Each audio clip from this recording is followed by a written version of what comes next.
बिस्मिल्लाहिर्रहमानिर्रहीम। अस्सलाम वालेकुम व्यूअर्स, कैसे हैं आप सब? होपफुली आप सब बिल्कुल ठीक होंगे। और गर्मी बहुत ज़्यादा आ चुकी है। गर्मी को आप सब लोग एंजॉय कर रहे होंगे क्योंकि इसके अलावा हमारे पास और कोई चारा नहीं है। तो यहाँ पे जी मैं स्टार्ट करी थी नाश्ते से व्लॉग। नाश्ते में मैंने नान शामी मंगवा ली थी और उसके बाद आज मैं आप लोगों को बहुत ही यमी सी रेसिपी देने लगी हूँ टींडे गोश्त की। नॉर्मली टींडे, कद्दू और इस तरह की चीज़ें जो है ना, इस तरह के वेजिटेबल्स हम लोग खाते नहीं हैं। और तकरीबन हर घर में कुछ लोग इस तरह के होते हैं जो इस तरह की वेजिटेबल्स नहीं खाते हैं। पहले मैंने भी कभी नहीं खाई थी और ना ही मेरे हस्बैंड ये सारे वेजिटेबल्स खाते थे, ऐसी कोई चीज़ नहीं खाते थे। लेकिन फिर हमने सोचा कि सब्जियां जो हैं हेल्थ के लिए बहुत अच्छी होती हैं और अगर हम नहीं खाएंगे तो हमारे बच्चों को आदत कैसे लगेगी। इसलिए हमें खुद भी वेजिटेबल्स को ज़रूर खाना चाहिए, अपने बच्चों को भी खिलाना चाहिए। तो सिंपली मैंने क्या किया है, मैंने मटन ले लिया था और मटन में मैंने सारे जो थे ना मसाले, जिसमें लहसुन, अदरक, टमाटर, प्याज, हरी मिर्च सब कुछ आ जाता है और साथ ही टेस्ट के अकॉर्डिंगली सारे स्पाइसेस, जिसमें हल्दी, नमक, काली मिर्च, लाल मिर्च और सारा कुछ जो कुछ आप डालना चाहो डाल के मटन को मैंने अलग से गला लिया था और उसके बाद उसमें मैंने टींडे कट करके डाल दिए थे। अगर आपको भी नहीं पसंद या आपके बच्चे भी नहीं खाते हैं तो मैं आपको एक टिप देने लगी हूँ और वो टिप ये है कि बिल्कुल छोटी कटिंग करनी है आपने, ठीक है? समटाइम्स क्या होता है, हम लोग घरों में ये कर रहे होते हैं कि आधा आधा टींडा हम लोगों ने हंडिया में डाला होता है, ऐसा नहीं करना। उसके बाद जी मैं आ गई थी, मुझे लग रहा था कि एसी की कूलिंग थोड़ी सी कम है, तो मैंने सोचा क्यों ना इसके फ़िल्टर निकाल के देखे जाएँ और आप ये देखें, ज़रा चेक करें आप इसकी डस्ट का हाल देखें। हालांकि इसको बिल्कुल साफ़ करके वॉश करके जो है ना लास्ट ईयर इस पर कवर चढ़ाया था, लेकिन फिर भी कुछ दिन चलने के बाद ही आप ये चेक कर सकते हैं, इसकी गंदगी चेक करें। तो ऐसी चीज़ों को ना ज़रूर चेक करते रहना चाहिए थोड़े दिन बाद और इनकी सफाई जो है ना वो करनी ज़रूरी है। तो ये देखिए आप कितने ये गंदे हो रहे हैं। तो मैं ये करने लगी थी साफ़, तो मैंने सोचा मैं आप लोगों को भी दिखाऊँ और साथ ही आप लोगों को बताऊँ कि इस तरह की छोटी-छोटी चीज़ों को ना ज़रूर आप नोटिस किया करें। और ये देखिए आप, ये इतनी ज़्यादा गंदगी इसके ऊपर से निकली है। ये मैंने सिंपली एक ब्रश लेके ना उससे मैंने इसको साफ़ कर दिया।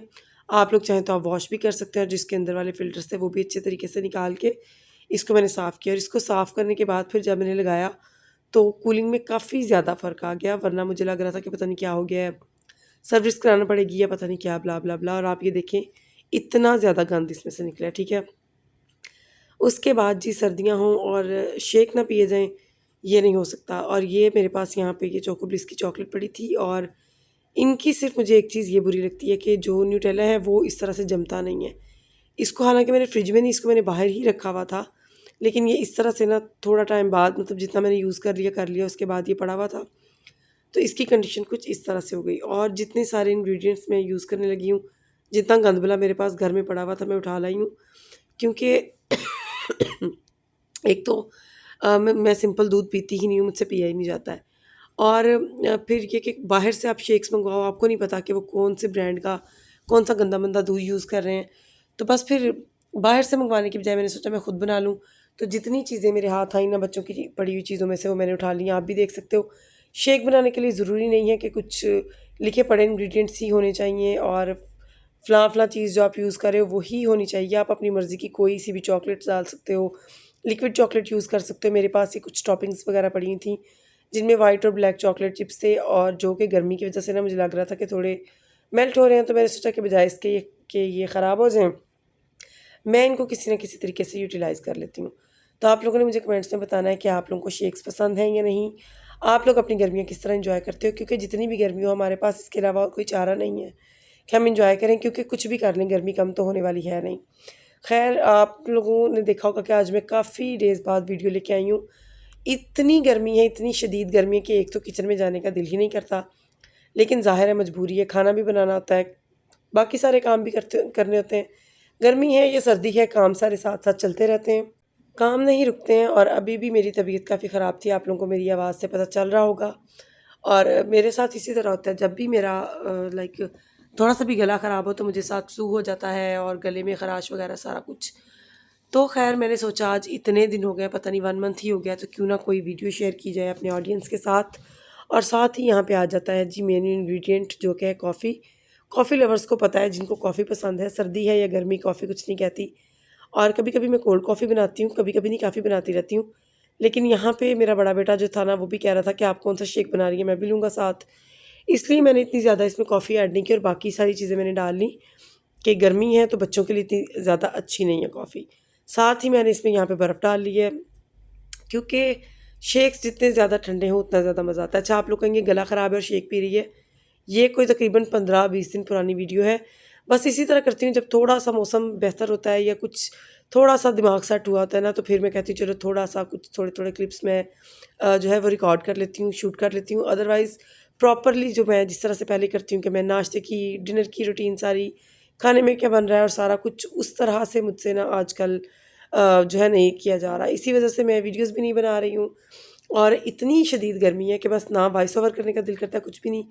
यही दिल करता है कि जहाँ पे कोई अच्छा फ़ैन या कोई कूलर या एसी ऑन है जिस रूम में, बस इंसान वहाँ बैठा रहे।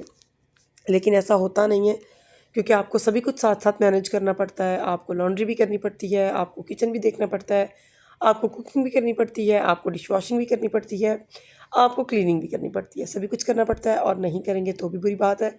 तो ख़ैर यहाँ पे आप लोगों के साथ बातें करते-करते शेक हमारा रेडी हो चुका है, लेकिन फिर मुझे तसल्ली नहीं हुई और मैंने सोचा कि इसको ज़रा और थोड़ा-सा, अच्छा यहाँ पे मेरे पास आइसक्रीम नहीं थी आज, तो इसलिए वैसे अमूमन मैं कुकीज़ ऐड नहीं करती हूँ, लेकिन आज मैंने 1 पैक कुकीज़ का भी जो है ऐड कर लिया है। और इतनी लंबी वीडियो आप लोगों के साथ शेयर करने का और आप लोगों को बताने का मकसद ये है कि ज़रूरी नहीं होता है कि सिर्फ़ जो आपने किसी की वीडियो में देख लिया या कुछ जो है गिनती के इंग्रीडिएंट्स किसी ने बता दिए तो आप उनका वेट करते रहो कि हमारे पास चॉकलेट सिरप या आइसक्रीम या चॉकलेट होगी तो ही शेक बन सकता है। नहीं भई, ऐसा नहीं है। घर में जो कुछ पड़ा, जो कुछ हाथ में आता है या नहीं खाया जा रहा है वैसे, तो उठाओ, पकड़ो, उसको ब्लेंडर में डालो, थोड़ी-सी आइस, थोड़ा-सा मिल्क और टेस्ट के अकॉर्डिंगली अगर आप लोग चाहो तो आप शुगर भी ऐड कर सकते हो। लेकिन मैंने यहाँ पे एक्स्ट्रा शुगर ऐड नहीं की थी क्योंकि सारी चीज़ें ऑलरेडी बहुत मीठी थी और यहाँ पे छोटा मग मैंने अपने बेटे के लिए पकड़ लिया और ख़ुद जो मेरा ये फ़ेवरेट ग्लास है जिसको मंगवाने के बाद मुझे इतना रिग्रेट हुआ कि मैंने ये एक क्यों मंगवाया। एक्चुअली ये सारे पेजेस पे महंगा मिल रहा था और एक पेज से मुझे ज़रा रीज़नेबल प्राइस में मिला, लेकिन मैंने सोचा पहले चेक कर लेती हूँ। मुझे लगा ज़रा प्राइस ठीक है तो पता नहीं इसकी क्वालिटी कैसी होगी, लेकिन मैंने एक मंगवा लिया। ख़ैर कोई बात नहीं, फिर मंगवा लेंगे। तो मैंने अपने लिए वो ग्लास फ़िल किया है और अभी ये लग रहा है कि बहुत ज़्यादा भरे हुए हैं, लेकिन इसके ऊपर ना ये थोड़ी-सी भी लाइक झाग आई हुई है तो ये बैठ जाएगी। और यहाँ पे मेरे पास ये पड़े हुए थे कुछ ये वाले बिस्किट्स, इससे मैं ना थोड़ा-सा इसको ज़रा वो शाही लुक देने की कोशिश कर रही थी और मैंने सेट कर दिए हैं। आप लोगों ने कमेंट्स में बताना है आपको मेरी टींडे गोश्त की रेसिपी कैसी लगी। मिलते हैं नेक्स्ट वीडियो में, टिल देन अल्लाह हाफ़िज़।